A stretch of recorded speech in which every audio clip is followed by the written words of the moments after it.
Hello বন্ধুরা, আজকে আমি বাড়িতে মুরগির মাংসের হালকা পাতলা একদম ঝোল করেছি। সবসময় রিচ খেয়ে খেয়ে মানে শরীরটা একদমই ভালো যায় না। আমার হাজবেন্ডও বলল একদম হালকা করে ঝোল করো।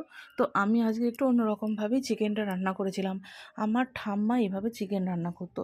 তো মুরগির মাংসটা প্রথমে ভালো করে ধুয়ে নিয়েছি। ধুয়ে তার মধ্যে আমি একটু নুন দিলাম, নুনের পর হলুদ দিয়ে দিলাম। হলুদ দেওয়ার পর এর মধ্যে দিলাম ধনে গুঁড়ো, আর সবই 1 চামচ করেই দিয়েছি। বললাম কম কম করে করবো, কারণ চামচটা একদমই ছোট দেখতে পাচ্ছ। আর দিয়েছি জিরের গুঁড়ো, লঙ্কার গুঁড়ো আর কাশ্মীরি লঙ্কার গুঁড়ো রঙের জন্য।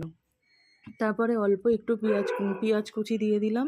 পেঁয়াজ কুচির উপর এবার এর মধ্যে পেঁয়াজ বাটা, আদা বাটা, রসুন বাটা, ক্যাপসিকাম বাটা, টমেটো বাটা সব কিছু একসাথে করে এটাকে বেটে নিয়েছিলাম মিক্সিতে। ওইটা দিয়ে এবার ভালো মতন করে এটা ভাত দিয়ে চটকে মেখে নেবো। আর হ্যাঁ, আমি এর মধ্যে একটু সর্ষের তেলও দিয়েছিলাম, তো ওটা আমার দেখাতে মনে নেই। তারপরে কড়াইতে দেখো বেশি আমি তেল দিইনি, একদমই অল্প তেলে আলু দিয়েছি। আলু ছাড়া তো মাংসের ঝোল ভালোই লাগবে না খেতে। আমার বর আলু প্রেমী একদমই, ও আলু খেতে খুবই ভালোবাসে। তো তারপরে আমি দুজনকার মতন আলুগুলোকে দিয়ে নুন হলুদ দিয়ে আলুটাকে ভালো করে ভেজে নিয়েছি। ভাজা হয়ে যাওয়ার পর তুলে নিয়ে ওই তেলেই শুকনো লঙ্কা, গোটা গরম মশলা ফোড়ন করে নিলাম, একটু গোলমরিচ দিলাম, গোটা গোলমরিচ, তেজপাতা সব কিছু একসাথে ফোড়ন করে নিয়ে এবার ওটার মধ্যে আমি প্রথমে দিয়েছি টমেটো আর ক্যাপসিকাম। একটু নাড়াচাড়া করে নিলাম টমেটো আর ক্যাপসিকামটাকে কিছুক্ষণ তেলের মধ্যে। তারপর এর মধ্যে দিয়েছি হলুদ আর লাল ক্যাপসিকাম। এগুলো দিয়ে মাংস খেতে খুবই ভালো লাগে। যেহেতু এখন এগুলো পাওয়া যাচ্ছে, তাই জন্য যখন পাওয়া যাবে না তখন এমনিই করতে হবে, কিছু করার নেই। তো তারপরে এটাকে একটু ভালো মতো নাড়াচাড়া করে আরও কিছুটা পেঁয়াজ কুচি, এখানে আমি মোট 2টো পেঁয়াজ নিয়েছি। একটা পেঁয়াজ বেটে দিয়েছি আর একটা পেঁয়াজ এখানে কুচানোতে দিয়েছি, মাঝারি সাইজের 2টো পেঁয়াজ। তো পেঁয়াজটা দিয়ে একটু নাড়াচাড়া করে নিলাম কিছুক্ষণ। তারপরে এই যে ম্যারিনেট করে রেখেছিলাম মাংসটা 1 ঘন্টা মতন, সেইটা দিয়ে দিলাম। এইভাবে মাংস রান্না করলে মাংসের ভিতরে প্রত্যেকটা কোণায় কোণায় মশলা ঢোকে, জুসি জুসি মাংসগুলো খেতে খুব ভালো লাগে। আমার ঠাম্মা করতো, তো মা কখনো এভাবে করতো না। তো আজকে ইচ্ছা হলো যে ঠাম্মার মতন করে রান্না করার।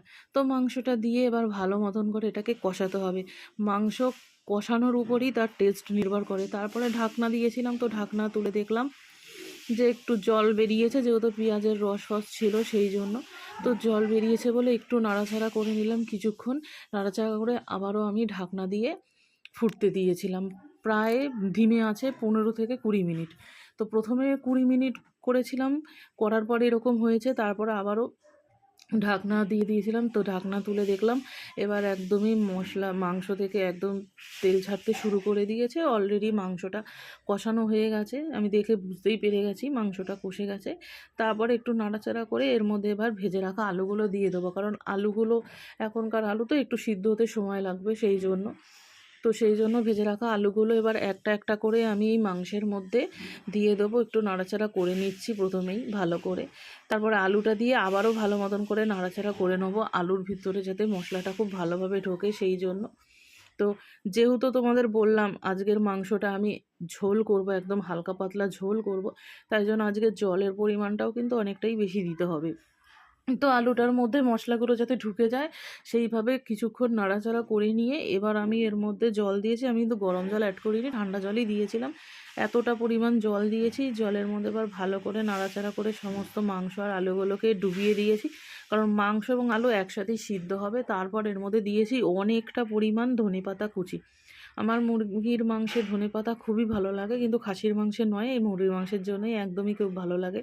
ধনেপাতা দিয়ে কিছুক্ষণ এবার এটাকে ফুটতে দিয়ে গেছি। তো ফুটে দেখো এরকম একটা পরিস্থিতি হয়েছে, মানে ঝোলটা অনেকটা কমেছে, কিন্তু আরেকটু ঝোলটা কমাবে, কারণ এখনও মাংস প্রপার ভালোভাবে সিদ্ধ হয়নি, আরেকটু হবে।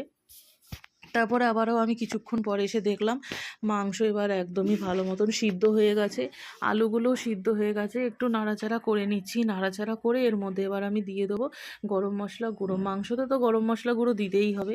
তো গরম মশলা গুঁড়োটা দিয়ে আর একটু নাড়াচাড়া করে দেখলাম যে নুন কম হয়েছে। সেইজন্যই ১ম আমার রান্নায় নুন কম হয়েছে।